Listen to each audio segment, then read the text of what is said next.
En el amanecer de un nuevo año, cuando el primer día del primer mes resplandecía sobre el campamento de Israel, el Señor habló nuevamente a Moisés con una orden clara y solemne. En el primer día del mes, primero harás levantar el tabernáculo de reunión. Éxodo capítulo 40, versículo 2.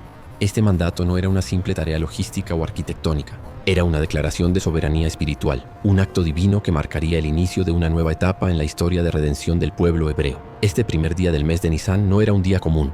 Nisán, también conocido como Abib, es el mes en que ocurrió la Pascua, cuando Dios libertó a Israel de la esclavitud de Egipto. El hecho de que Dios eligiera este mismo mes y su primer día para la consagración del tabernáculo muestra una conexión directa entre redención y presencia. Así como el pueblo fue liberado por la sangre del Cordero Pascual, ahora ese pueblo debía preparar un lugar santo donde Dios moraría entre ellos. El tabernáculo de reunión no era solo una tienda móvil, era una expresión visible de la intención divina de habitar entre los hombres. Como leemos en Éxodo capítulo 25, versículo 8, «Y harán un santuario para mí, y habitaré en medio de ellos». Este deseo de Dios de morar con su pueblo es un tema recurrente en toda la Escritura, culminando finalmente en Apocalipsis capítulo 21, versículo 3, donde se dice: «He aquí el tabernáculo de Dios con los hombres». El mandato de levantar el tabernáculo no solo implicaba trabajo físico, sino también preparación espiritual. No podía levantarse de cualquier forma, en cualquier momento ni por cualquier persona.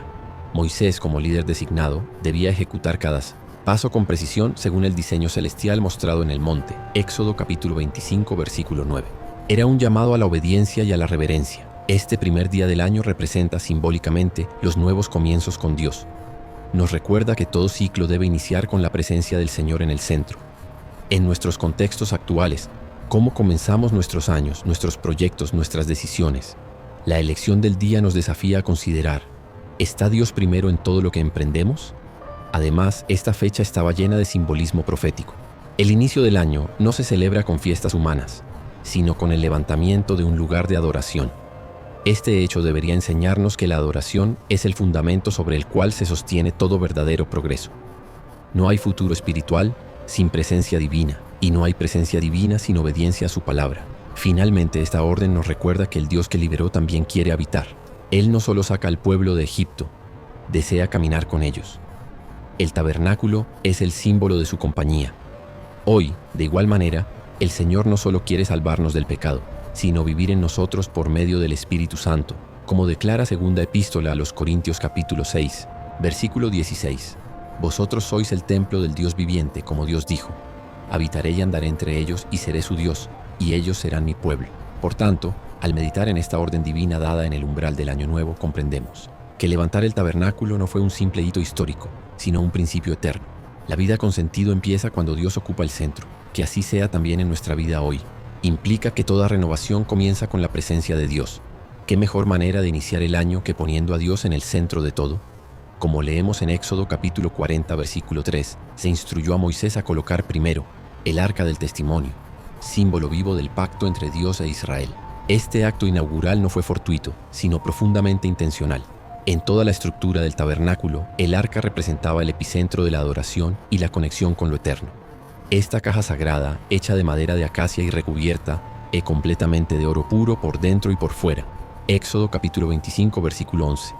Estaba coronada por el propiciatorio, una tapa de oro sólido con dos querubines enfrentados, cuyas alas extendidas cubrían el lugar donde Dios se manifestaba. El arca no solo contenía las tablas del pacto escritas por el dedo de Dios, como se registra en Deuteronomio capítulo 4, versículos 12 y 13, sino que según Hebreos, capítulo 9, versículo 4, también contenía un recipiente con maná y la vara de Aarón que floreció.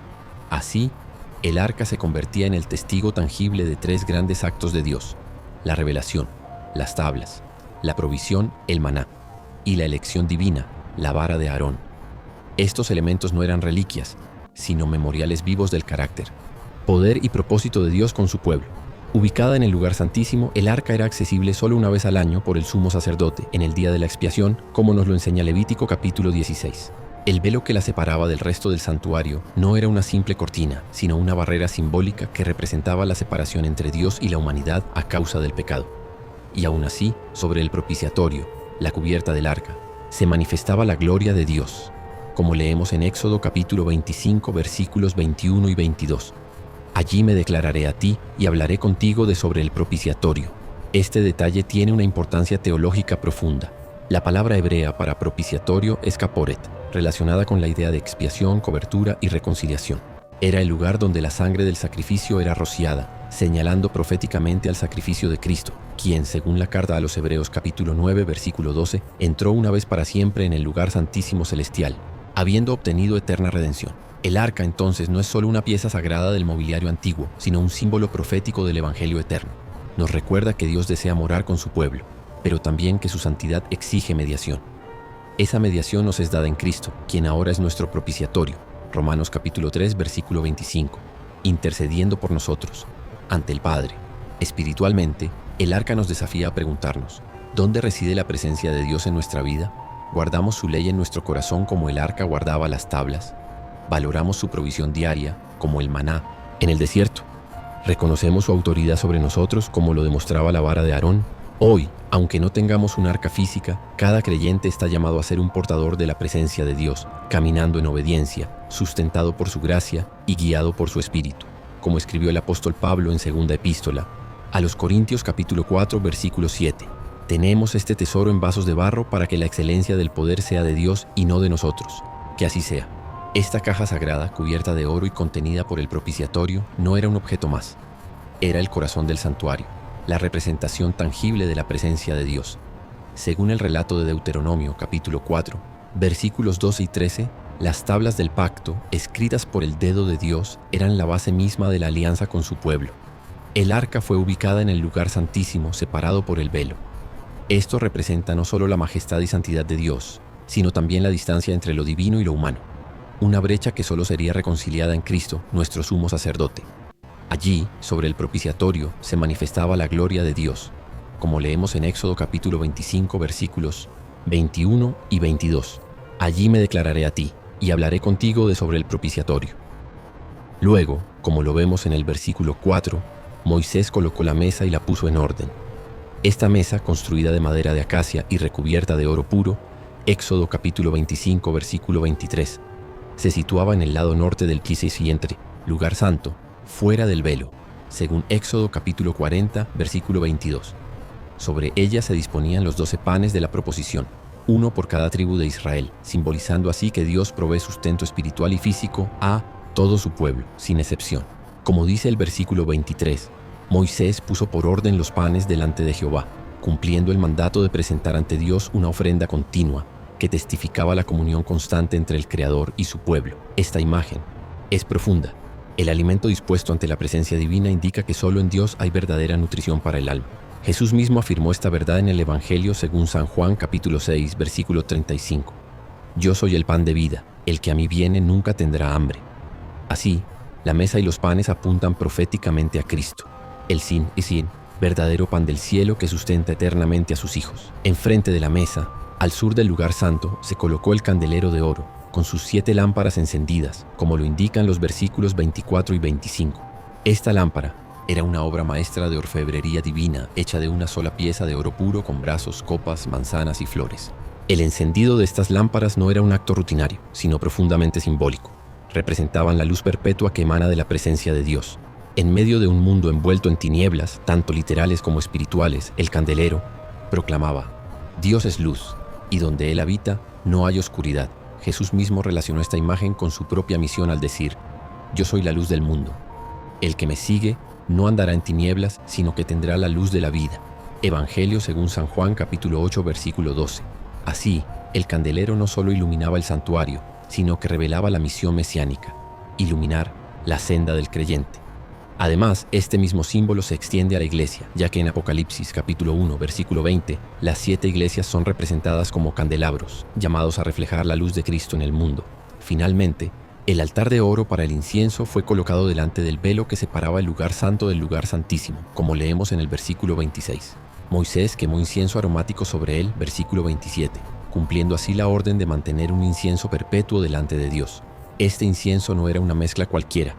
Su fórmula era sagrada. Éxodo capítulo 30, versículos 34 al 38.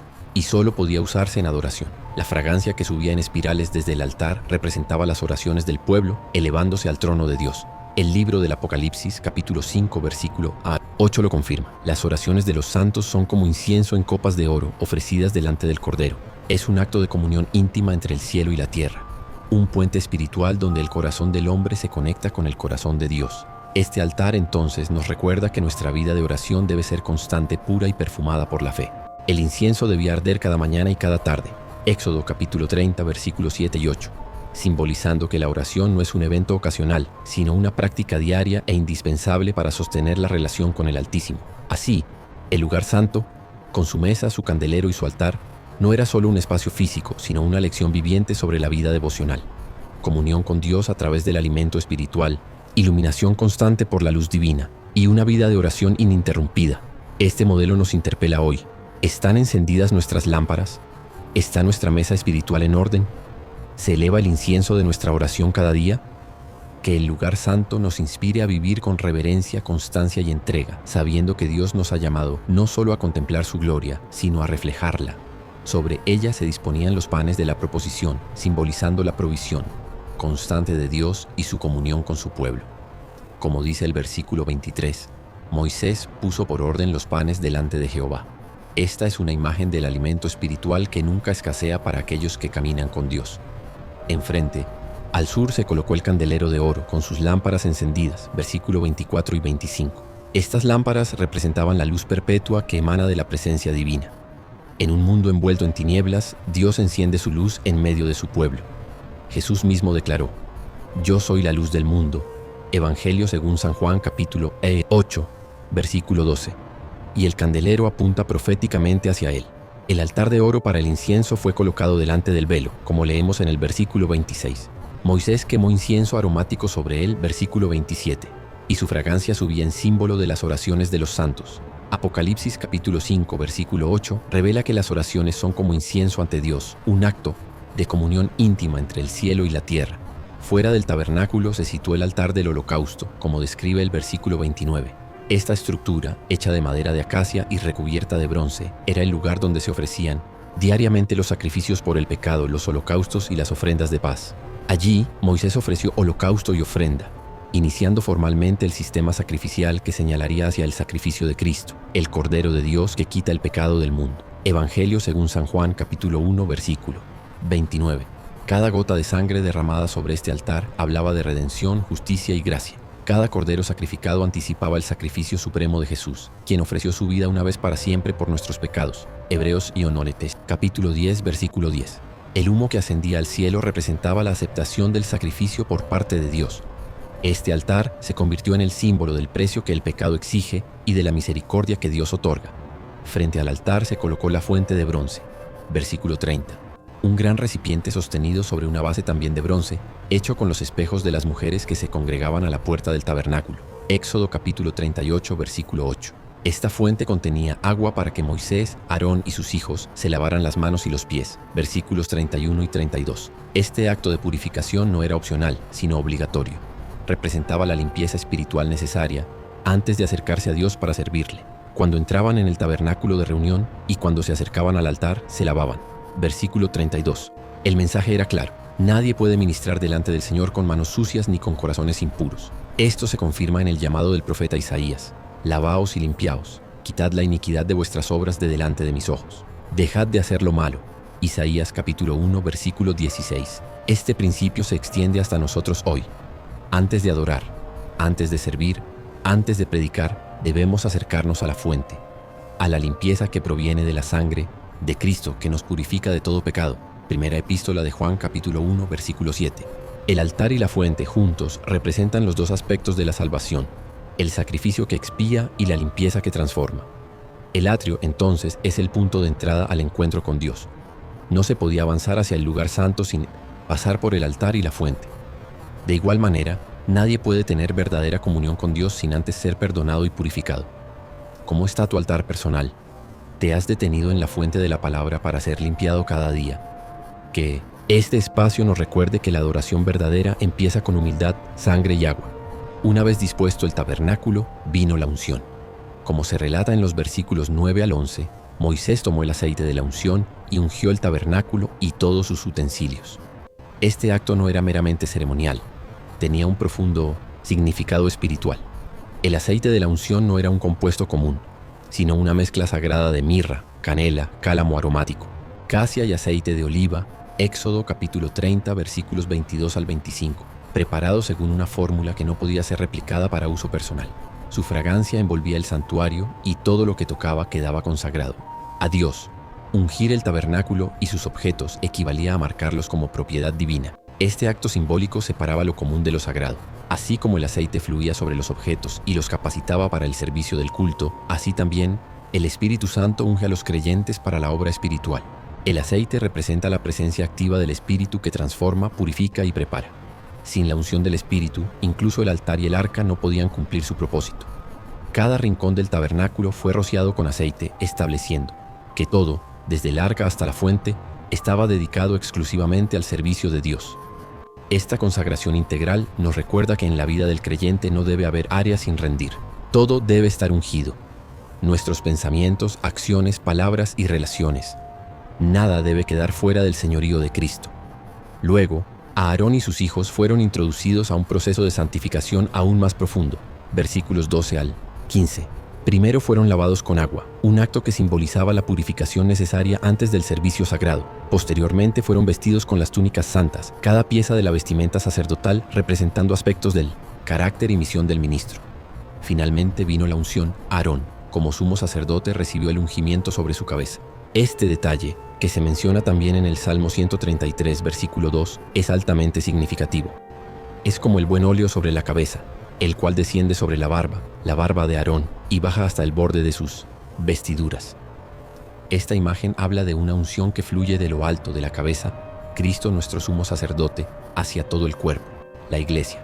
A diferencia de Aarón, sus hijos fueron ungidos por aspersión, marcando su inclusión en el ministerio sin tener la misma autoridad del sumo sacerdote.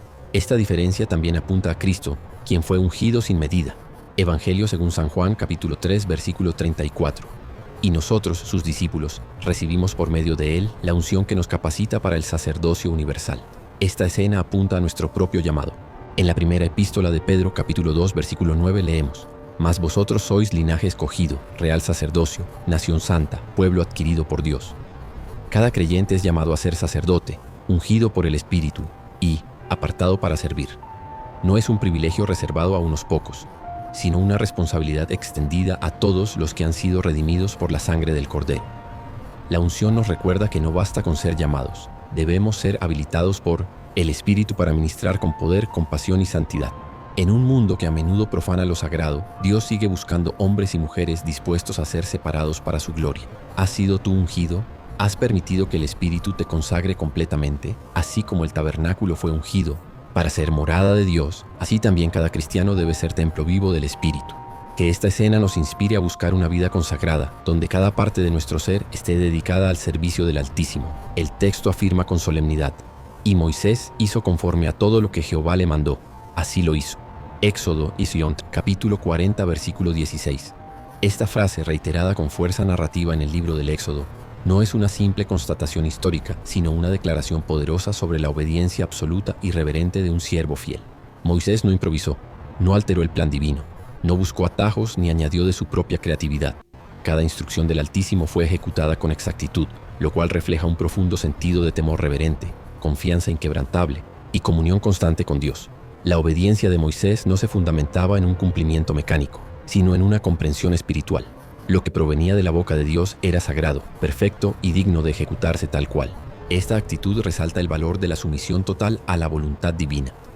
En tiempos modernos, donde se privilegia la autonomía y la adaptación cultural de los principios eternos, Moisés nos desafía con su ejemplo a vivir conforme a cada palabra que sale de la boca de Dios. Deuteronomio capítulo 8, versículo 3. En los versículos 17 al 33, observamos con detalle cómo Moisés erige el tabernáculo paso a paso, asentando las basas, colocando las tablas, las barras, alzando las columnas, desplegando la tienda, colocando el arca, la mesa, el candelero, el altar del incienso, el altar del holocausto, la fuente y finalmente cerrando el atrio. Nada quedó al azar. Todo fue hecho como Jehová había mandado. Esta precisión no era una obsesión ritual, sino una expresión de adoración mediante la obediencia total. Cada pieza del tabernáculo tenía un lugar, un propósito y una función asignada por Dios. La estructura era portátil pero diseñada con exactitud divina. Esto refleja un principio eterno. Dios es un Dios de orden. y todo lo que se hace para Él debe realizarse decentemente y con orden. Primera Epístola a los Corintios capítulo 14 versículo 40. La belleza del tabernáculo no radicaba solo en sus materiales, sino en el hecho de que representaba un orden celestial trasladado a la tierra. Era la manifestación visible de un modelo eterno mostrado a Moisés en el monte. Éxodo capítulo 25 versículo 9. El ejemplo de Moisés nos recuerda que la verdadera fe se manifiesta en la obediencia, como lo declara Santiago, capítulo 2 versículo 17. La fe, si no tiene obras, es muerta en sí misma. Moisés no solo creyó en Dios, sino que actuó conforme a su mandato. Esta obediencia, diligente y reverente, abrió el camino para que la gloria del Señor descendiera y habitara entre su pueblo. La fe que ejecuta no espera condiciones ideales, no cuestiona los detalles, ni negocia las instrucciones. Simplemente hace lo que Dios dice, cuando Él lo dice y como Él lo dice. Hoy, muchos anhelan ver la gloria de Dios manifestarse en sus vidas, hogares e iglesias, pero olvidan que la presencia de Dios no desciende sobre estructuras inacabadas ni sobre desobediencia. Si anhelamos que Dios habite entre nosotros, debemos seguir el modelo, obedecer completamente, sin reservas. Así como Moisés obedeció cada palabra de Jehová, también nosotros estamos llamados a construir nuestras vidas, ministerios y comunidades conforme al modelo divino, no al gusto humano. Que el ejemplo de Moisés sea para nosotros una inspiración y una advertencia. La obediencia no es opcional, es la base para la manifestación de la presencia divina. Solo cuando todo fue hecho como Jehová había mandado, descendió la gloria. Que así sea también en nuestra vida. Finalmente, tras haber cumplido todo, Moisés concluyó la obra. Versículo 33. Esta declaración es más que una nota final. Es la culminación de un proceso de fidelidad, adoración y obediencia. Todo había sido preparado conforme al modelo revelado por Dios. Cada pieza fue colocada, cada espacio ungido, cada orden cumplida. Y entonces sucedió algo glorioso, algo que excede las palabras humanas. Entonces una nube cubrió el tabernáculo de reunión y la gloria de Jehová llenó el tabernáculo. Versículo 34. Esa nube, la misma que los guió desde Egipto, Éxodo capítulo 13, versículos 21 y 22, descendió y reposó sobre el tabernáculo. Ya no se trataba solo de una guía visible, sino de una señal de aceptación y comunión. La gloria de Jehová, su presencia, misma, densa, santa e imponente, llenó el lugar de forma tan abrumadora que ni siquiera Moisés pudo entrar. Versículo 35. La gloria Shekinah no era una metáfora, sino una manifestación tangible de que Dios estaba satisfecho con la obediencia de su pueblo. Este instante representa uno de los momentos cumbre de la narrativa bíblica. Dios, el creador del universo, desciende para habitar entre su pueblo. Es el cumplimiento de la promesa hecha en Éxodo capítulo 25, versículo 8. Y harán un santuario para mí y habitaré en medio de ellos. Ahora, ese deseo se materializaba. El Dios Santo, inaccesible por naturaleza, decidía morar entre los hombres. La imposibilidad de que Moisés entrara al tabernáculo cuando la gloria lo llenó resalta dos verdades: la santidad absoluta de Dios y la necesidad de una mediación perfecta. Este evento anticipa la necesidad de Jesucristo, quien como mediador eterno abriría un nuevo y vivo camino para que el hombre pueda entrar confiadamente al lugar santísimo. Hebreos capítulo 10, versículos 19 al 22. Este momento glorioso también nos proyecta proféticamente hacia el futuro. Apocalipsis capítulo 21, versículo 3 declara: He aquí el tabernáculo de Dios con los hombres, y Él morará con ellos. Así como la gloria llenó el tabernáculo en el desierto, así la gloria del Señor llenará la nueva Jerusalén. Ya no habrá más velo, ni más altar de sacrificios, porque el Cordero será el templo y la luz de ese lugar eterno. Apocalipsis capítulo 21, versículos 22 y 23. Este evento también nos enseña que la gloria de Dios solo desciende cuando todo ha sido hecho conforme a su voluntad. No fue durante la construcción ni antes del ordenamiento, sino al finalizar todo como Él lo había mandado.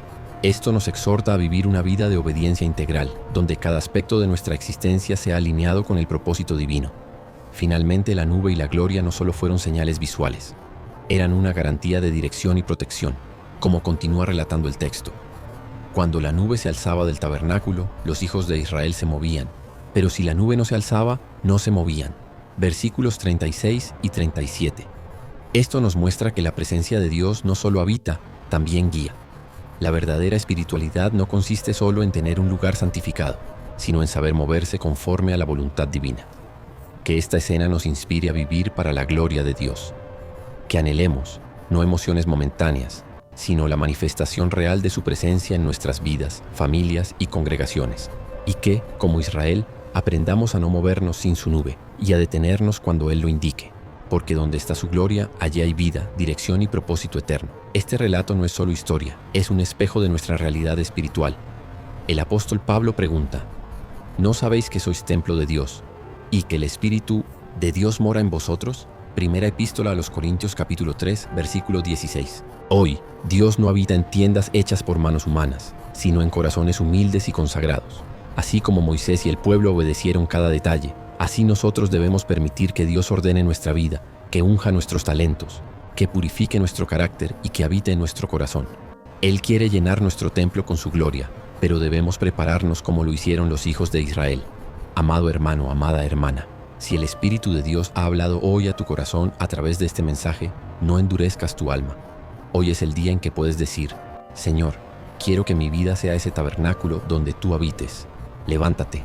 No importa si tu pasado está en ruinas, si tu altar ha estado apagado o si tu lámpara ha dejado de brillar.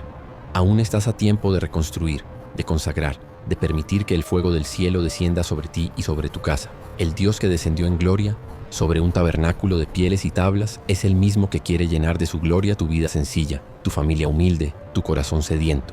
No se necesita un lugar perfecto, sino un corazón obediente. Moisés levantó el tabernáculo en el desierto. Tú puedes levantarlo en tu desierto hoy. Haz de tu hogar un santuario. Haz de tu habitación un lugar santo. Haz de tu vida un altar vivo para Dios. Porque cuando la gloria de Jehová llena el templo, no hay espacio para el miedo, ni la angustia, ni la duda. Hay certeza, hay dirección, hay propósito eterno. Permíteme orar por ti. Padre Celestial, gracias por tu palabra. Viva, gracias por mostrarnos que tú no estás lejos, que deseas morar entre nosotros, en nosotros. Hoy venimos ante ti como Moisés, como Aarón, como tu pueblo, para consagrar nuestra vida. Te pedimos, Señor, limpia nuestro altar, enciende nuestras lámparas, ordena nuestro interior. Derrama tu aceite sobre nosotros, que seamos santos porque tú eres santo, que tu gloria nos envuelva, nos transforme y nos dirija. No queremos movernos sin tu nube, no queremos vivir sin tu presencia. Habita en nosotros, Dios de pactos. Te lo pedimos en el nombre glorioso de Jesús. Amén. Si esta palabra ha tocado tu corazón, no te la guardes, compártela. Hay alguien más que necesita levantar su tabernáculo, alguien que necesita la gloria de Dios en su hogar. Te invito a que te suscribas al canal, actives la campanita y dejes tu comentario. Dinos, ¿cómo estás levantando el altar en tu vida? Recuerda, Dios no habita en templos de piedra, sino en corazones que se rinden por completo a Él. Comparte este mensaje y juntos llenemos la tierra con su gloria. Dios te bendiga abundantemente.